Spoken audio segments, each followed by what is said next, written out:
ഇപ്പോൾ പ്രിയപ്പെട്ട പ്രേക്ഷകരെ നിങ്ങളിപ്പോൾ സ്ക്രീനിൽ കാണുന്നത് ആ സ്കൂളിൻ്റെ കഴിഞ്ഞ ദിവസത്തെ ദൃശ്യമായിരുന്നു. ഇപ്പോൾ ലെഫ്റ്റ് സൈഡിൽ കാണുന്ന, അതായത് സ്ക്രീനിൻ്റെ റൈറ്റ് സൈഡിൽ കാണുന്ന ദൃശ്യം എന്ന് പറയുന്നത് നമ്മൾ മെനിഞ്ഞാന്ന് നമ്മൾ ഷൂട്ട് ചെയ്താണ്. അവിടെ നിന്നൊരു വാർത്ത നമ്മൾ റിപ്പോർട്ട് ചെയ്യാൻ വേണ്ടി അവിടെ എത്തിയപ്പോൾ നമ്മുടെ പ്രതിനിധി സുർജിത്ത് അയ്യപ്പത്തും വാർത്താ സംഘവും ഷൂട്ട് ചെയ്ത ദൃശ്യങ്ങളായിരുന്നു അത്. എന്നാൽ സ്ക്രീനിൻ്റെ ഇടതുഭാഗത്ത്, അതായത് പ്രേക്ഷകരുടെ ആംഗിളിൽ ആലോചിക്കുമ്പോൾ പ്രേക്ഷകരുടെ വലതുഭാഗത്ത് കാണുന്ന ദൃശ്യങ്ങൾ ഈ പ്രളയം ഈ ഉരുൾപൊട്ടൽ തകർത്താടിയ ശേഷം ഈ സ്കൂളിൻ്റെ ചിത്രം എന്താണ് എന്നുള്ളതാണ് നമ്മൾ കാണിച്ചു തരുന്നത്. ഒരുപക്ഷെ ഈ തേയിലക്കാടുകൾ വകഞ്ഞു മാറ്റി സ്കൂളിലേക്ക് വന്നിരുന്ന ആ ബസ്സും ആ സ്കൂളിലെ തുള്ളിക്കളിച്ച് നടന്ന കുട്ടികളുടെ ചിത്രവുമൊക്കെ തന്നെ ഓർമ്മകളായി മാറുകയാണ്. ഏറ്റവും വലിയൊരു ദുരന്തം പിടിച്ചുകുലുക്കിയ വയനാടിൽ ഈ മുണ്ടക്കൈയിൽ ഈ സ്കൂളും ഈ അപകടത്തിൻ്റെ നേർസാക്ഷ്യമായി നമുക്ക് മുന്നിൽ ഉയർന്നു നിൽക്കുകയാണ്. സത്യം പറഞ്ഞാൽ കാണുമ്പോൾ നമുക്ക് വല്ലാത്ത സങ്കടം തോന്നുന്നു. എത്ര മനോഹരമായ ദൃശ്യങ്ങൾക്ക് ചാരുതയോടെയാണ് ഈ സ്കൂൾ നമുക്ക് മുന്നിൽ ഉയർന്നു നിന്നത്. ഒറ്റ രാത്രി കൊണ്ട് ഈ സ്കൂൾ ഏറ്റവും വലിയ ദുരന്ത ഓർമ്മയായി മാറി. പ്രേതം ബാധിച്ചതുപോലെ നിൽക്കുന്ന സ്കൂൾ. അതുപോലെ ഈ പള്ളിയും, എനിക്ക് തോന്നുന്നു ഈ പള്ളിയും വലിയ പരിക്കേൽക്കാതെ രക്ഷപ്പെട്ടുവെങ്കിൽ പോലും ഈ പള്ളി ഇപ്പോൾ അഭയകേന്ദ്രമാണ്. മുണ്ടക്കൈ നമുക്ക് വീണ്ടും സുർജിത്ത് അയ്യപ്പത്ത് നമുക്കൊപ്പം ചേരുകയാണ്. ഈ ഓർമ്മകളൊക്കെ തന്നെ ഒരുപക്ഷെ എത്ര കാലമായാലും നമ്മളിൽ നിന്ന് വിട്ടുപോകില്ല എന്നാണ് നമ്മൾ മനസ്സിലാക്കുന്നത്. ഇനിയെങ്കിലും, അതായത് പരിസ്ഥിതി ലോലമായ പ്രദേശങ്ങളിൽ പ്രകൃതിക്ക് നേരെ മഴുവെടുക്കുമ്പോൾ നമ്മൾ ആലോചിക്കുക, ഇന്നല്ലെങ്കിൽ നാളെ ഇതിനൊക്കെ നമുക്ക് ശിക്ഷ വേണ്ടി വരും.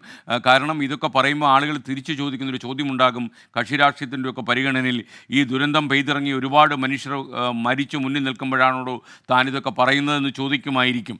സുർജിത്ത് അയ്യപ്പത്ത് കൂടി നമുക്കൊപ്പം ചേരുകയാണ്. നിങ്ങൾക്കറിയുന്നത് പോലെ നമുക്കിത് എവിടെയെങ്കിലുമൊക്കെ പറയണ്ടേ? കാരണം ഇനിയും ഒരു ദുരന്തം വന്ന് ഭവിച്ചിട്ട് നമ്മളിതൊക്കെ പറഞ്ഞിട്ട് കാര്യമുണ്ടോ എന്നുള്ള പ്രശ്നം കൊണ്ടാണ് ഈ മാധവ ഗാഡ്ഗിലിനെ കുറിച്ചൊക്കെ നമ്മൾ അറിയാതെ ഓർമ്മിച്ചു പോകുന്നത്. മാധവ ഗാഡ്ഗിൽ പറഞ്ഞു, മാത്രമല്ല NDRFന്റെ കൂടുതൽ യൂണിറ്റുകൾ എത്തുന്നു.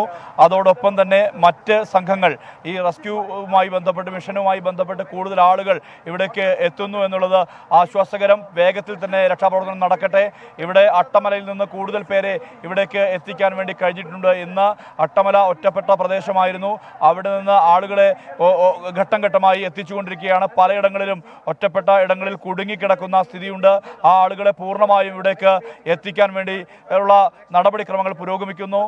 ഇതിനിടയിലാണ് അലോസരപ്പെടുത്തുന്ന കാഴ്ച മുണ്ടക്കയിൽ നിന്നും കാണാൻ കഴിയുന്നത്. മുണ്ടക്കയിൽ നിന്നും മൃതദേഹങ്ങൾ ഒന്നൊന്നായി വരുന്നു.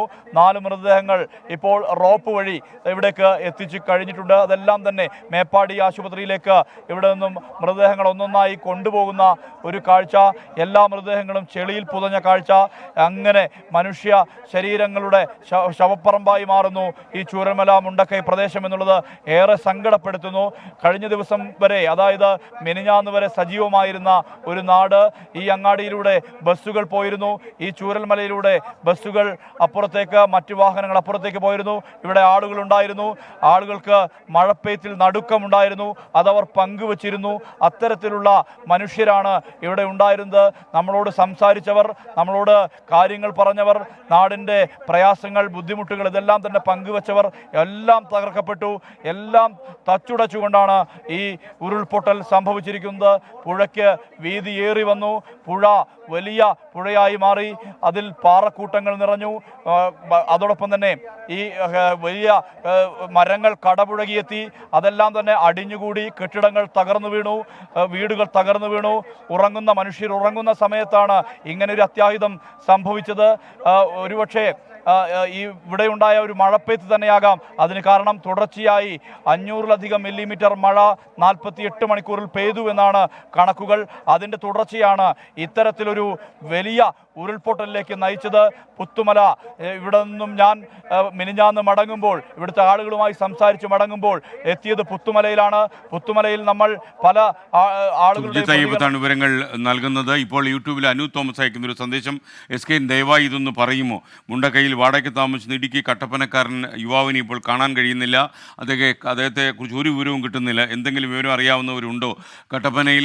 മുണ്ടക്കൈയിൽ താമസിക്കുന്ന കട്ടപ്പനക്കാരൻ യുവാവിനെ ഇപ്പോൾ കാണാനില്ല എന്നാണ് പറയുന്നത്. ഇദ്ദേഹത്തിനെ കുറിച്ച് എന്തെങ്കിലും വിവരം കിട്ടുന്നവർ നമ്മൾ കാണിച്ചിട്ടുള്ള, സ്ക്രീനിൽ കാണിച്ച 2 നമ്പറിലെ നമ്മുടെ ഹെൽപ്പ് ലൈൻ നമ്പർ, ഈ നമ്പറിലേക്ക് നിങ്ങൾ അയച്ചു തരിക എന്നാണ് നമുക്ക് പറയാനുള്ളത്.